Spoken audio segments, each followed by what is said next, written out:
All right, welcome into the San Francisco 49ers Report. A couple of things that I want to talk about on tonight's show. The 49ers have signed a cornerback who is actually pretty well known. We have to go through the Niners injury report. Elijah Mitchell is on that once again.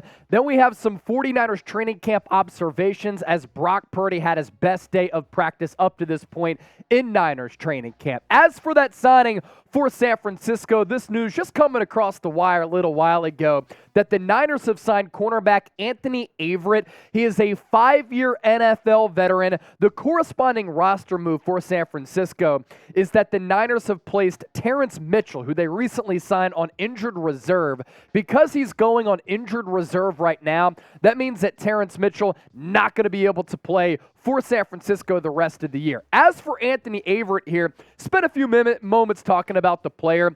He has a lot of experience under his belt, and he's going to have an opportunity to make this roster just because San Francisco, as far as the depth goes at that cornerback position, is a little bit thin. Averett has 27 starts, 51 games played over 4 years with the Ravens, and then he played last year with the Las Vegas Raiders. He was a 4th-round pick in 2018 out of Alabama. He won 2 national championships under Nick Saban. Fun fact here, his cousin is actually Bryant McKinnie, the longtime offensive tackle who was a really good player for well over a decade. Averett's best season, it came in 2021, 14 games played, 3 interceptions, and actually 11 pass breakups. He played a lot out of the slot at that spot and played really well for a Ravens defense back at the time that was led by defensive coordinator Don Wink Martindale. They've done a really good job of developing cornerbacks, and Averett that year was solid. Last year, though, season cut short. Only played in 7 games with Las Vegas because he suffered a broken thumb. Cornerback depth, like I said, a little bit thin on this Niners roster, so he has a slim chance to make a roster, and for him, he just has to come in, play really well, show this coaching staff that as a veteran, he still has it. He's in his late 20s here. I'm interested to see what he can do. Preseason games and training camp practices obviously going to be big for him.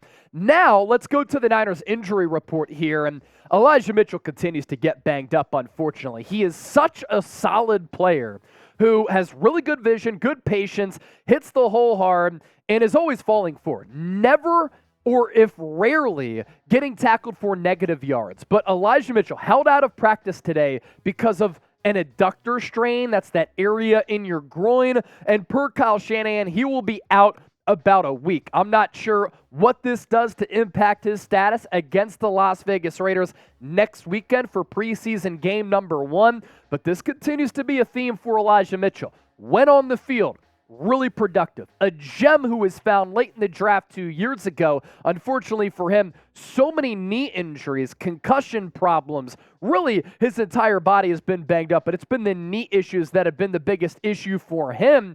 And this opens up a little bit of a running back battle here because in training camp, you have a couple of guys who were balling.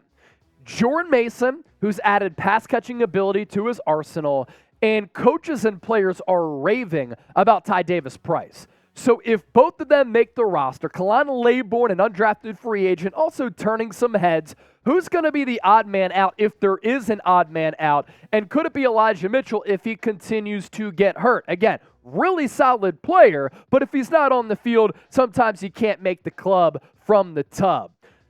More Niners injury news here. Jalen Moore suffering a bone bruise to his knee in practice on Wednesday.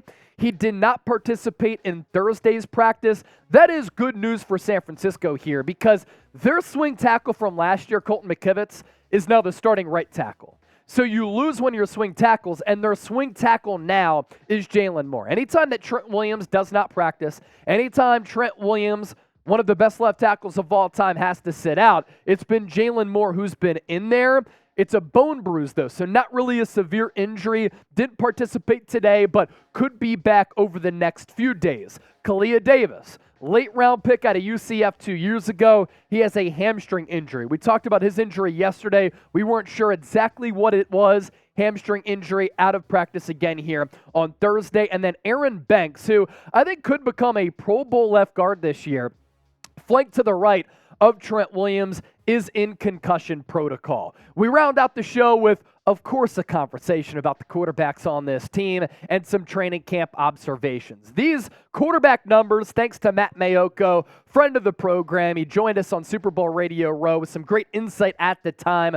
Brock Purdy, all reps with the first team today, 18 of them. He was 7 of 11. Trey Lance had 13 reps, 5 of 8. He threw an interception to D. Winters as he rose up and intercepted the football with a really good play. Sam Darnold, 14 reps. He was 6 of 8. And then Brandon Allen, 0 reps in 11 on 11. Finally, Kyle Shanahan is listening to me. He's listening to a lot of other people who have said, why are you giving Brandon Allen, a journeyman, we know what he is, a known commodity, a known product, reps over a guy like Purdy who needs reps, Trey Lance who needs snaps, and Sam Darnold to see what he can do. 0 reps today for Brandon Allen, the former backup to Joe Burrow for the last couple of years. Let's talk specifically about Brock Purdy here. Sharpest day of practice at the SAP Performance Center. Couple of dink and dunks, a couple of good throws downfield. Was not supposed to practice today, but he did. That's a good sign for his elbow and his recovery back from that UCL repair, because he was supposed to have a rest day.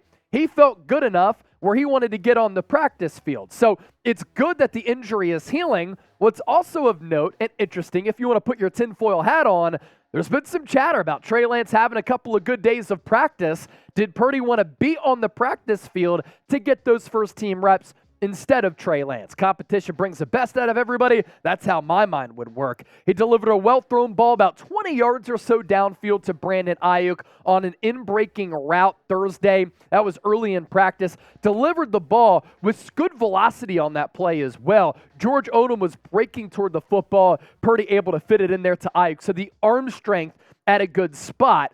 Kyle Shanahan talking about Purdy's injury here. This is a pretty telling quote from the Niners head coach. Quote, "That's completely off my mind, the injury. He's healed. He's healthy. Guys got to get into throwing shape, and they got to play and get used to that, and that takes time. But I'm not thinking about this injury." Brock Purdy is going to practice for San Francisco on Friday before being off on Saturday as part of this on-off kind of schedule that he has with this throwing program. So before we hop on out of here, please make sure you subscribe to the show. We put out a video earlier talking about the Niners quarterback battle and some San Francisco 49ers news on Trey Lance from Adam Schefter, as the national media starting to change their tone a little bit on Trey Lance. Remember a couple of months ago when guys like Adam Schefter, Ian Rappaport, some of these big-time NFL insiders were saying, Trey Lance, he might be the third stringer for this team. And then you had Mike Silver saying, Trey Lance, he could get cut. Rich Eisen saying Trey Lance could get cut. If Trey Lance was going to get cut by the San Francisco 49ers, why is it that every time Brock Purdy does not practice, Trey Lance is getting first-team reps?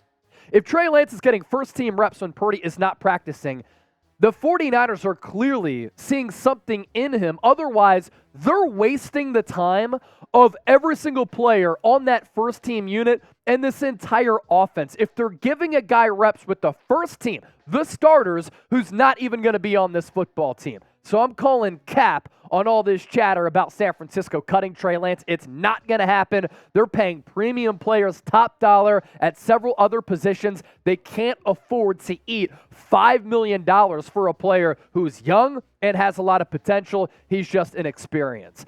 That is it for the San Francisco 49ers Report. Smitty, we good on time? San Francisco. Appreciate everybody for watching. Appreciate Smitty for hopping on the producer table on the ones and twos and allowing me to do this show before I hop on out of here. It's late. I've worked all day, but this is what we do because this is the standard when breaking news happens, and I just want to chop it up and talk some Niners football. Throw on the headset, and we spit fire into the mic. Thanks for watching.